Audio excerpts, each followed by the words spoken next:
How's it going? Mm-hmm.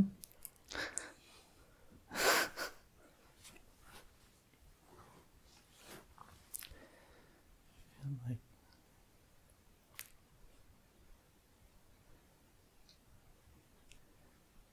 so when Ajahn Sucitto says the first few days or weeks of a retreat is like being eyeball to eyeball with your karma. Eyeball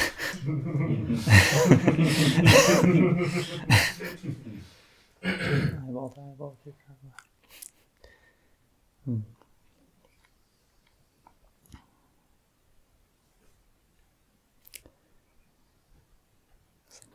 Sometimes I hear, like on a podcast or something, oh yeah, the first 2 days were really hard, and then I was just in total bliss on the third day, and things.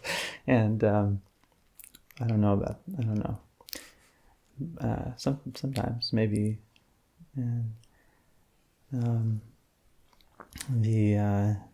but I know, that same Ajahn said he finally, after being abbot of this monastery, a really wise guy, went and finally had the chance to do a 6-month retreat.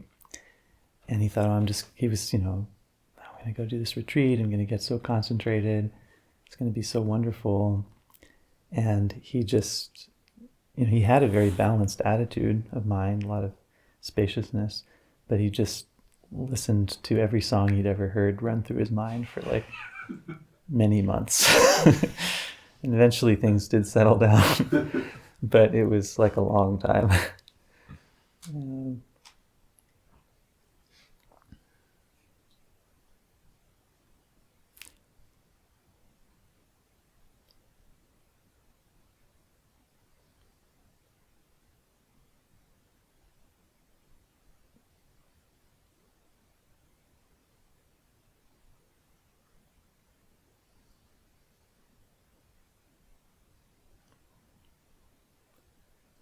Now we have a little bit of a weird line, a little bit silly line in the Metta Sutta that says blissful suffering or so-so.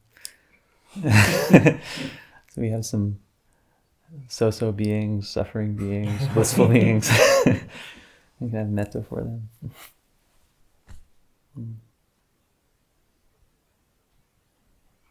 as we go along in this practice, we really do see it all.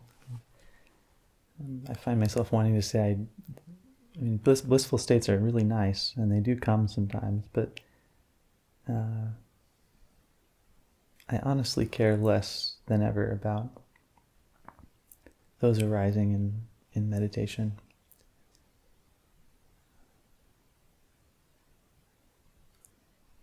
There's something so satisfying about just the presence itself, loving presence, with however it is.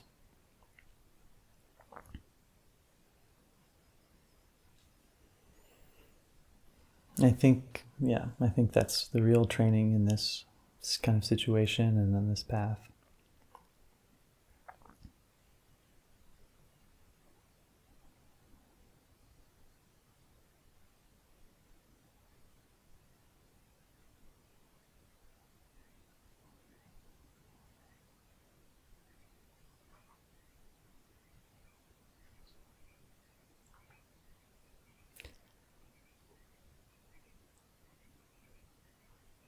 In Zen, it's sometimes called, the schedule is called like a bamboo tube, a snake in a bamboo tube. You might feel that sometimes, being a snake, confined a little bit by the schedule and by the forms. And it's kind of a painful image for the snake. But it's part of this training. At its best, it can open up new understandings, new vistas of new ways of being.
We also chant in the Metta Sutta now, instead of the pure-hearted one, we chant the kind and listening heart. So there's this kindness to this presence. There's also this listening quality, this receptive quality of mindfulness. And all these different attitudes we can have. There's a wonderful teacher named Sayadaw U Tejaniya who is always saying, check the attitude. Check the attitude of your practice that you're coming at your practice with. And one friend of mine who's actually an insight meditation teacher that studies with U Tejaniya some, and he was like deep in a long retreat and coming with some really deep questions and about the meditation and something he'd probably really been struggling with, and U Tejaniya was just like, check the attitude. So he could feel that he was coming at it with some kind of agenda or some kind of contraction, some kind of wanting for some other experience.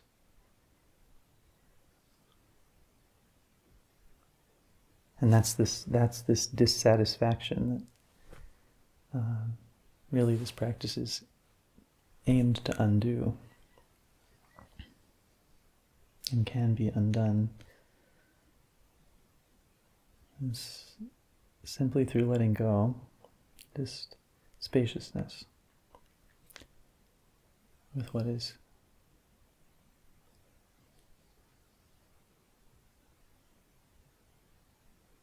And we kind of have to go through the fire to actually find, we have to go through whatever our journey is to find out for ourselves how to abide there.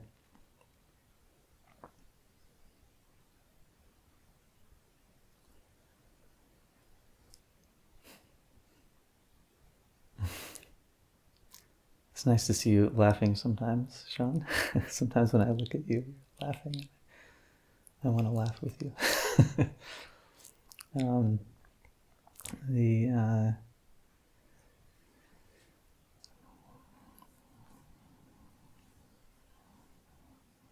this spaciousness.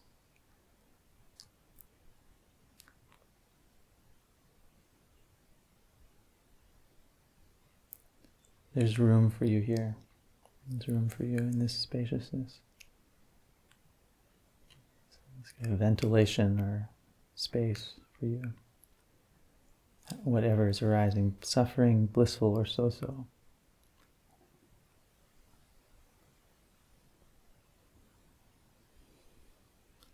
When we find that way, or as we develop in that way, we just have an easeful way. We have like a way. It's like less about the experience that we're experiencing. That's something. But it feels like, okay, that's just like one side of this. It's like the body and the mind thing. There's a deeper abiding. So I think that's what we're cultivating here. That's the invitation.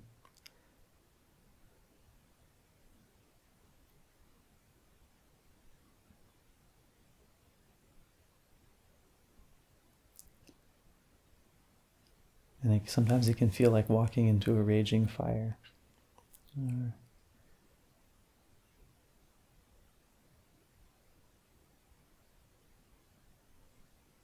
But this is this deep encounter, with what it is to have a mind and body, this deep encounter with with the heart.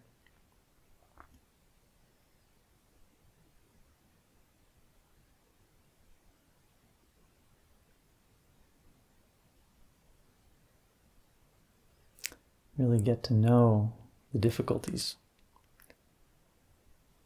Get to know all of it.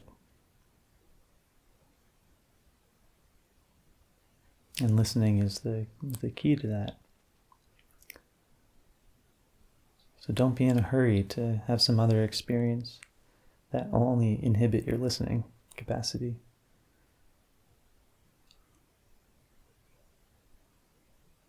You can imagine, think of someone who's a good listener. You know, is a really good listener. First start, they're quiet, maybe still, maybe close by, maybe curious, kind. We can listen to ourselves in this way.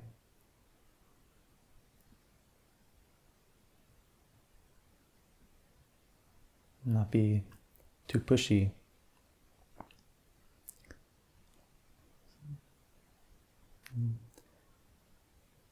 Very powerful to let go, start seeing and letting go of the ways we're very unkind to ourselves and not good listeners to ourselves. And as we sense this possibility, we can just let go of those things and step into a deeper. It's not like a should, it's something we want to do. It's a natural movement. I remember one retreat, one of my first long retreats, it just arose naturally somewhere in the middle of it. But for a few days, I just had this sense that I was like this broken horse. That was the term that came to my mind, a broken horse. And I also had this wonderful feeling of like being able to just place a gentle hand, either literally or just with my mind, on this brokenness with so much kindness. And it was so satisfying. I just wanted to do that more.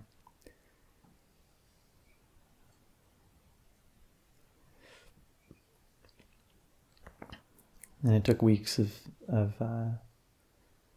suffering with all the ways I was not aware of that, not kind with myself. But that was one thing that emerged. Many things can emerge in this kind of container.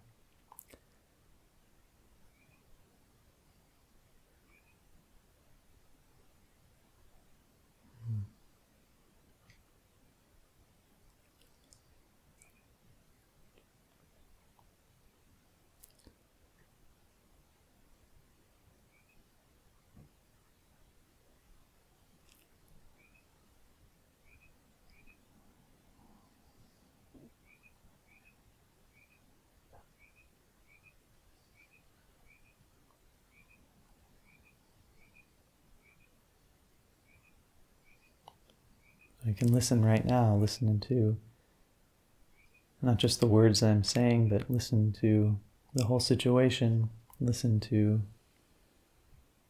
the body and mind right now, however it is for you.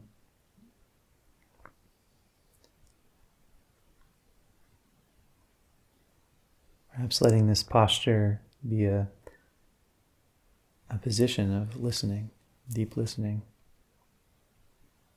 We're relaxed, patient, open to whatever, still and alert, aware.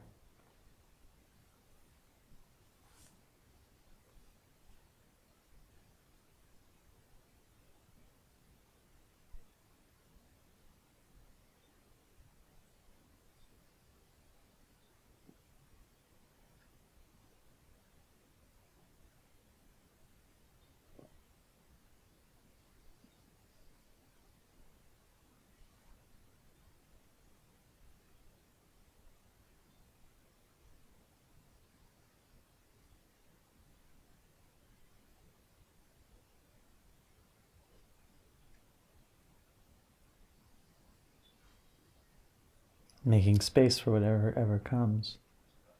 Just letting there be space for whatever's here.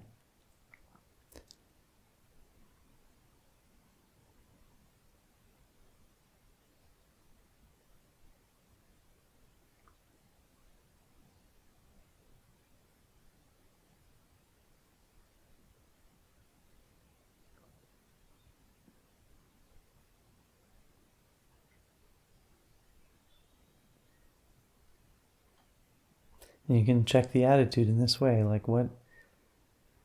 is it okay to just be here, just with this? And if there are voices that say, no, it's not, it's terrible, listen to that.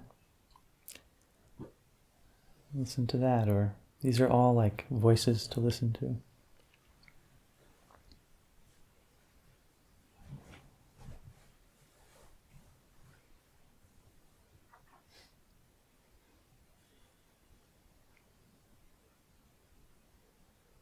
Including our questions. We have questions. How do I practice?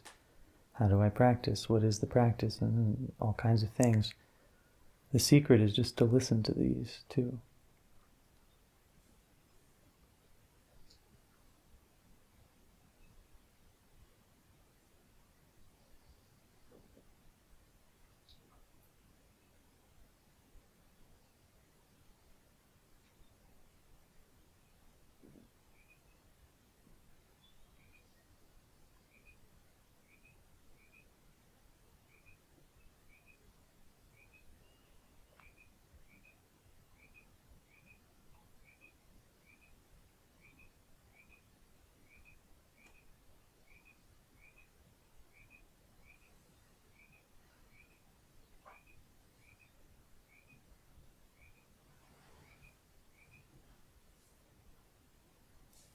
So there can be some really strong views about what should be happening or shouldn't be happening.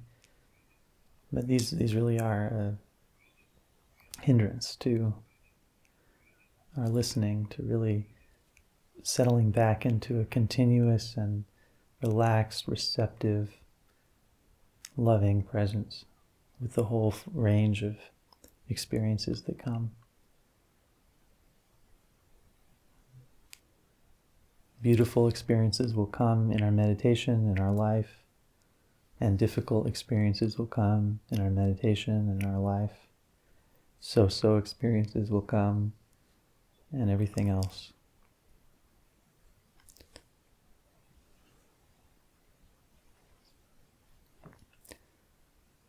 But it's like relaxing from the sense of fascination with that. So excited when something pleasant's happening. Gotta hold on to it. Or so bent out of shape when something challenging is happening. Gotta get rid of it.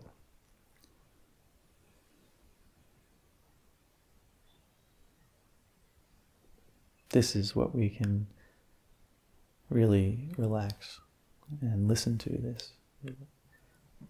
Relax.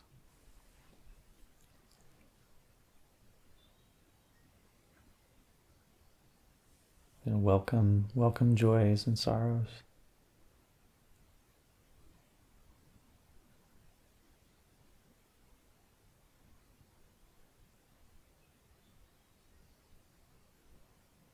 I can learn to, this process, this training is really a shift of, I like this phrase, a shift of refuge. So we're shifting from maybe not really a refuge, but the ways, the views and attitudes and ways that we come into this world with, or are raised with, or wherever it came from, that aren't working so well, or that may not be working so well. And this is shift of refuge from that, you could say, worldly way of fascination and attachment and preferences to spaciousness.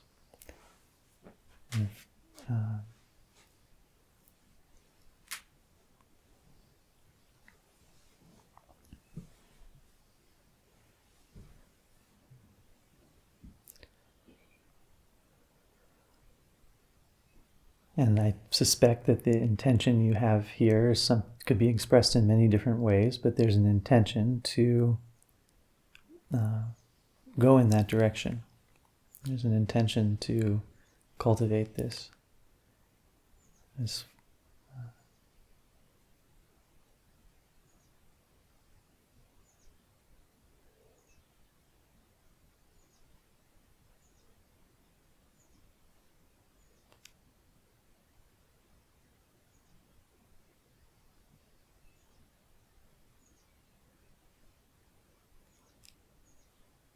which I'd encourage you to sense into and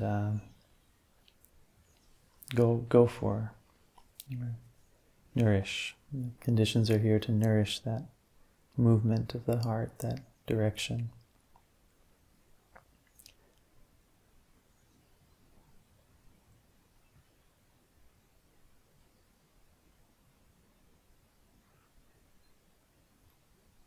We really always have exactly what we need to work with. We really always have just the right thing.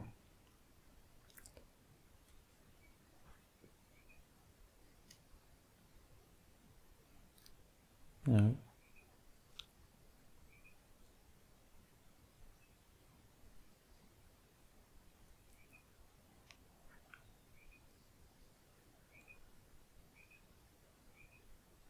for some reason now I'm thinking about our meal times. There's something wonderful about just eating together like that, and the clinking and the little looks and the noises and desires. It's all like a beautiful little song you can listen to.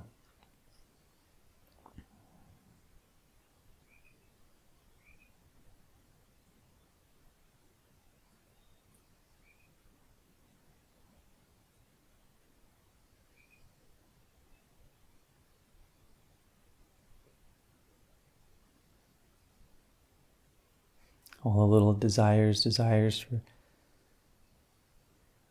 or aversions, or it's kind of good because our expectations may lower a little bit when we're eating than when we're here meditating. And it seems like a good place to just appreciate how it is.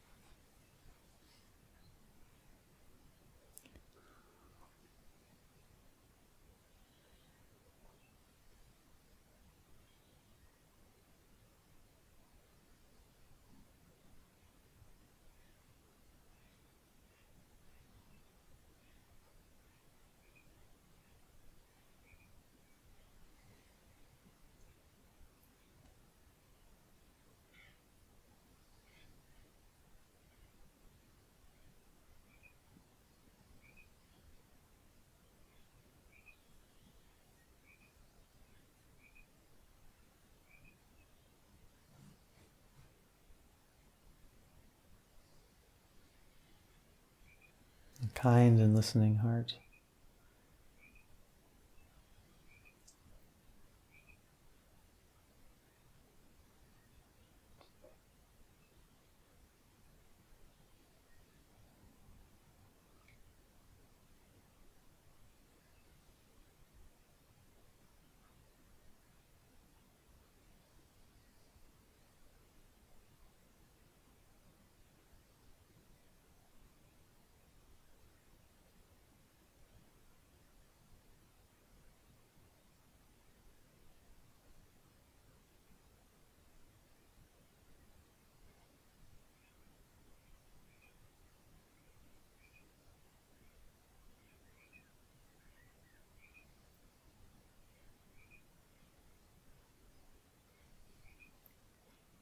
And developing over time, gradually, this faith and awareness, this faith in this kind and listening heart. This is shift of refuge from not really quite knowing it or not quite trusting it. We side with our self. We side with ourself, side with our mind, side with our moods. And we can, through this practice, really make this shift to side with awareness, side with this open way.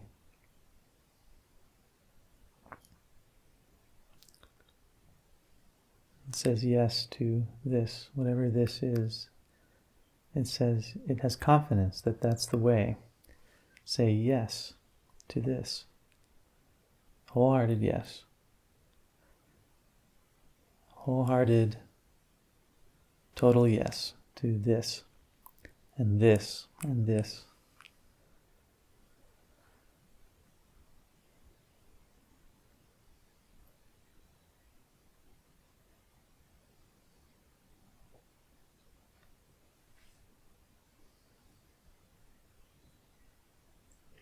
And we have that capacity in our hearts. Sometimes called the people who've really mastered this. It's said they sometimes have a lion's roar.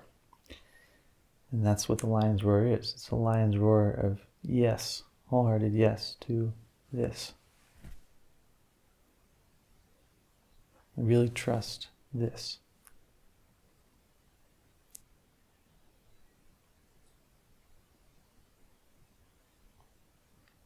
Blissful, suffering, or so-so.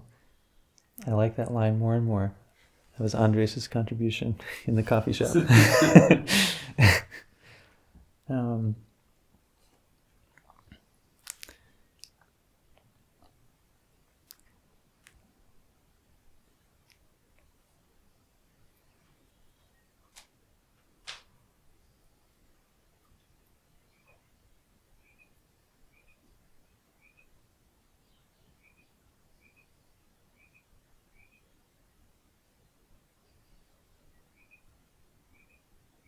So there's part of this practice where we're through the schedule and through some of the stuff we're doing, we're consciously bringing our attention right here to the present moment, letting go of distractions as best we can and being right here. And then but we're also checking the attitude. We're doing that with this right attitude, this attitude of yes, this attitude of, instead of I'm coming to the present moment with a lot of striving or agenda or judgment, coming to the present moment with an attitude of wholeheartedness and intimacy, saying yes.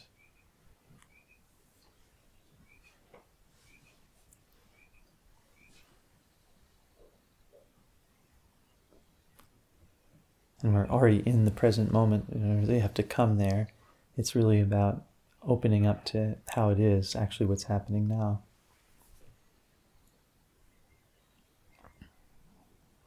And seeing from that perspective of awareness. What is happening now? You can ask yourself that again and again. What's happening now?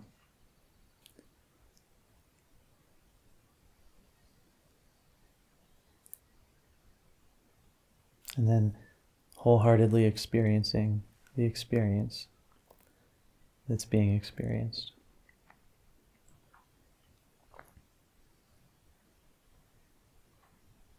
Whether that's a breath, it could be the breathing. For some people that's really nice. And wholeheartedly be here with this. And it's like that story about the fish. If you think, oh yeah, the breath. That's an attitude that won't get you very far. What an attitude of yes to really careful attention to this breath, for example. But it could be anything. It could be thinking or hindrance or difficult emotion or a bird song or joy, excitement.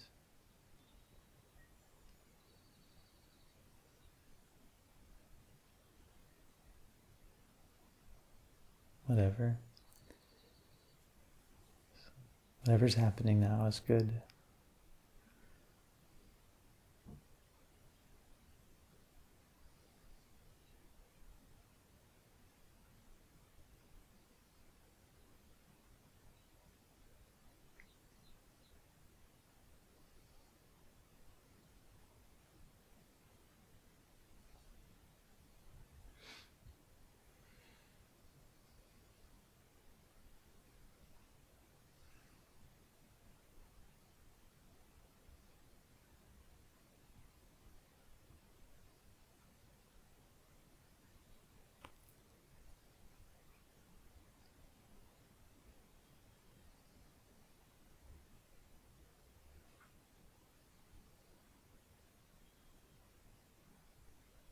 Someone said, I can't remember who, maybe Nisargadatta or someone, maybe Ramana Maharshi. Anyway, the mind creates the abyss. Do you know? No, the mind creates the abyss and the heart crosses it. So we've got these minds that create abysses for us of all kinds, all the time. Minds create abysses. The heart crosses it. We don't come at this practice from our mind, really. We nourish our confidence and capacity to come at it with our heart, which has the capacity to cross all these floods of our mind.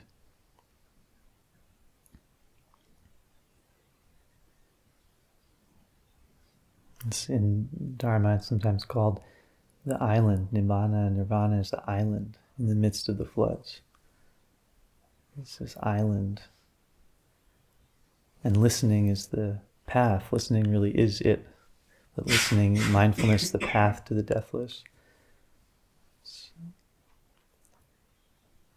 It's in the descriptions of the Arahants, the fully awakened beings. There's an interesting line that doesn't sound overly idealistic to me. It says, the tides of conceiving do not overwhelm them. Suggests the tides of conceiving still happen. Tides of conceiving don't overwhelm them, though. How do you not be overwhelmed in the midst of these floods of conceiving? These thought worlds, these moods, these views.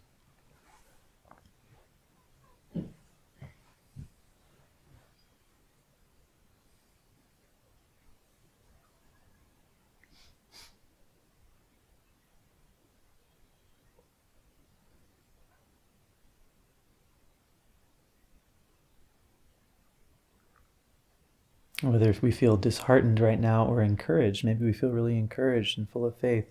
That's another flood of a certain kind. That's another thing to not be fooled by, not to side with.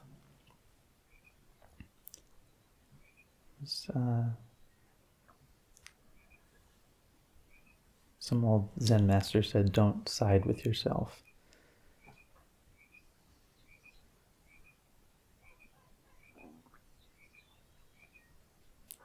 Just listen kindly. That's the path to find freedom in the midst of all this.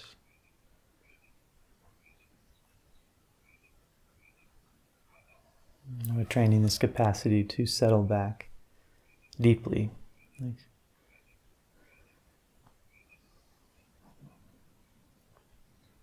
Through this process, through the fires we may walk through on a retreat like this.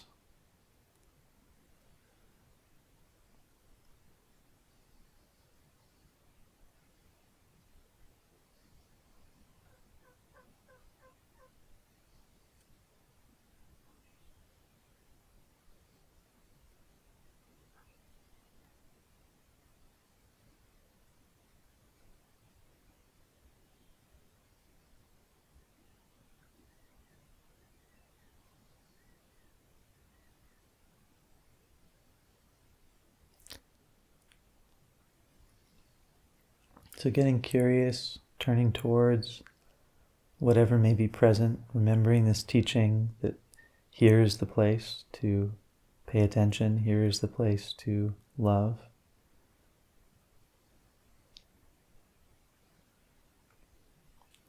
And then cultivating that.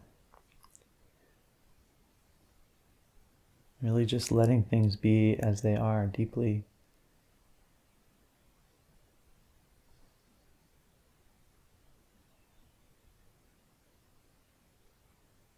Practicing that.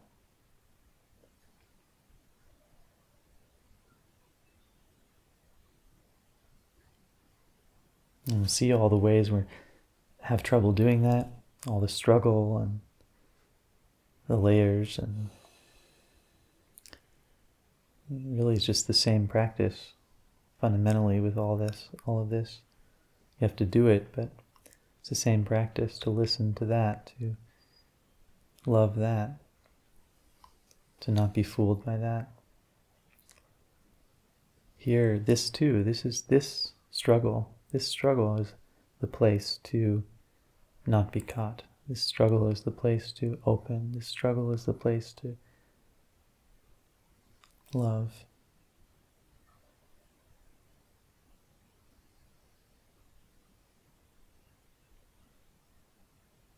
Where this confusion confusion is a perfect place to wake up.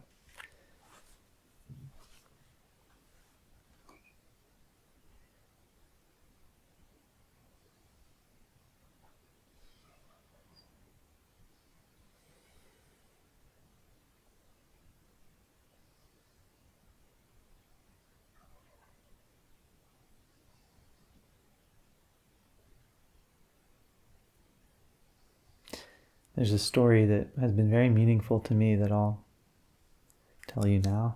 I was going to say I'll end with, but who knows. It's the story that my first teacher wrote in a book of stories. This is a story of all the stories are about an imaginary monastery where there's a magical abbess who always has a good response for people and a good teaching for people. And it said, so in the story it said, sometimes when very serious, very sincere monks or people would come to the abbess, she would send them to this maze in the garden, in the monastery. And she, so in this particular case, there was someone who came very sincere, and she sent him into this maze and said, I'll meet you on the other side of the door that you find in there. And he goes in and finds his way through the maze and comes to a big mirrored door with a knob. And it said in this story, many people come to this door, and some people didn't get through it. They had this instruction to meet the abbess on the other side of the door, and they'd spend some time with that door. So like this person, this sincere practitioner, looked into this windowed door, or this mirrored door, first saw that it was locked,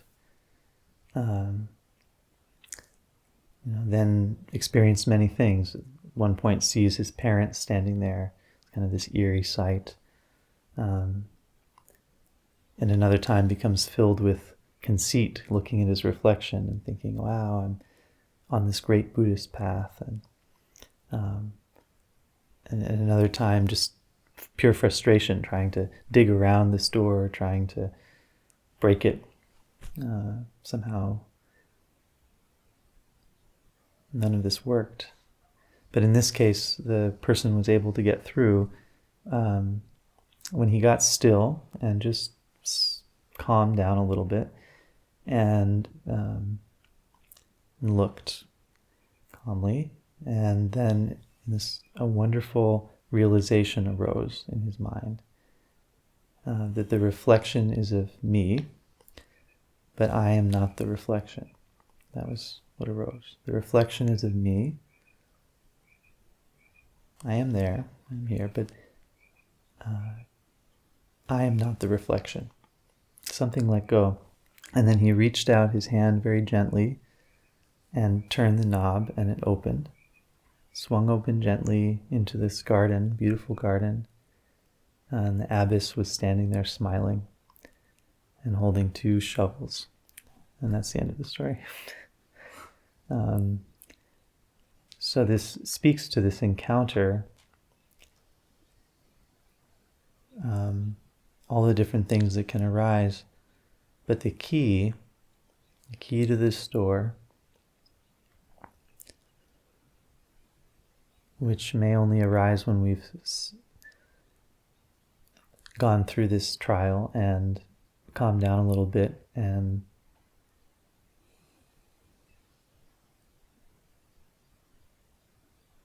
insight can arise.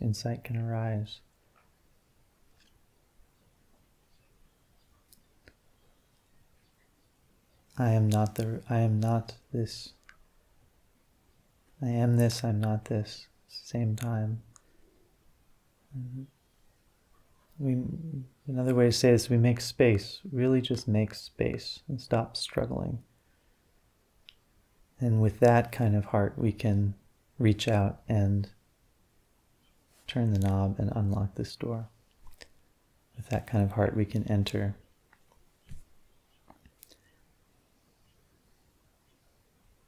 and meet this abbess and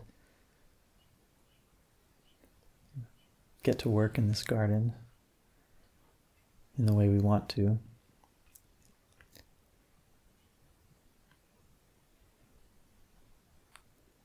Freed of self-concern in a certain kind of way. Freed of all the selfing that occurs in the mind. Yeah, it's happening, but I'm not this. I'm this loving awareness.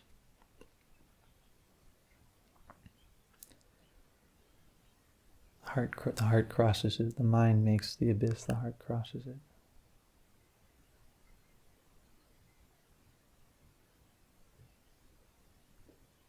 And it's not a practice. Yes, we can have deep shifts of understanding that open new ways for us. But really, better understanding, I think, is that we just learn how to practice on and on until we die. We have these minds that will keep giving us abysses, and this world that will keep giving us challenges. But we can learn to practice with it, realize with it, let go, cross it, move through with our heart, move through this life with our heart. It really happens right here in the moment.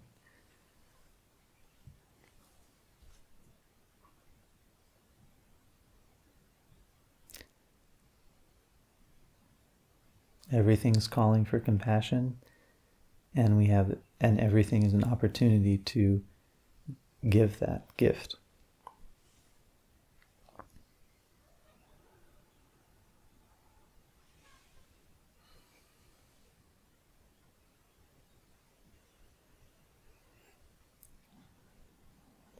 Even if we feel a little weird, and I feel a little weird and nervous tonight, just slightly, but I'm giving you this gift.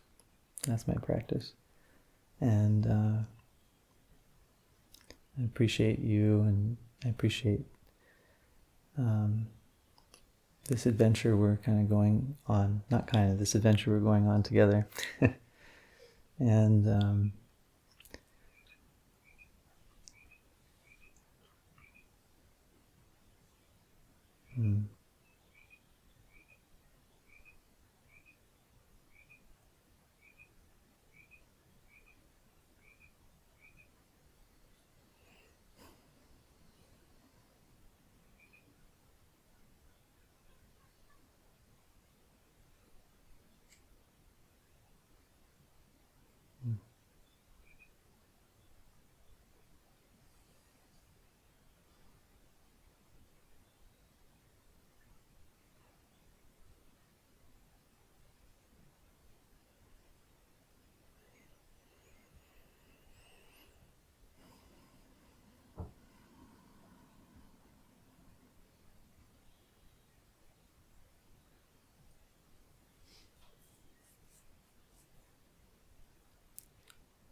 it's a little scary sometimes, but it's an opportunity that I'm ready to meet.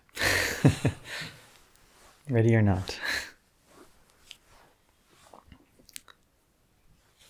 In the moment, it feels like, I can deal with the moment. This one teacher I had really, it was a long retreat teacher. It was really helpful when she just said, the secret to retreat is that all you have to deal with is this moment. That's all you have to deal with. And I remember that many times for myself in teaching this retreat too.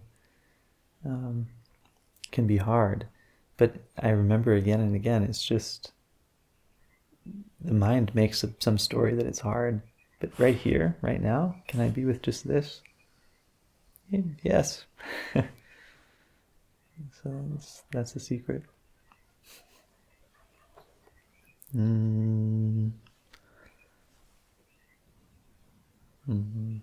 How do I leave this seat? Was there some form?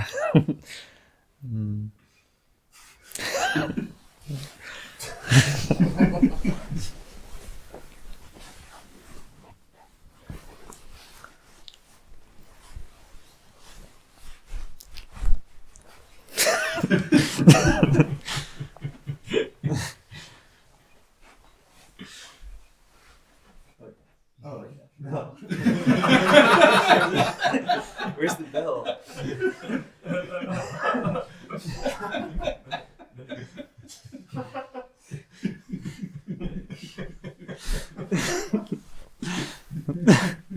Bell.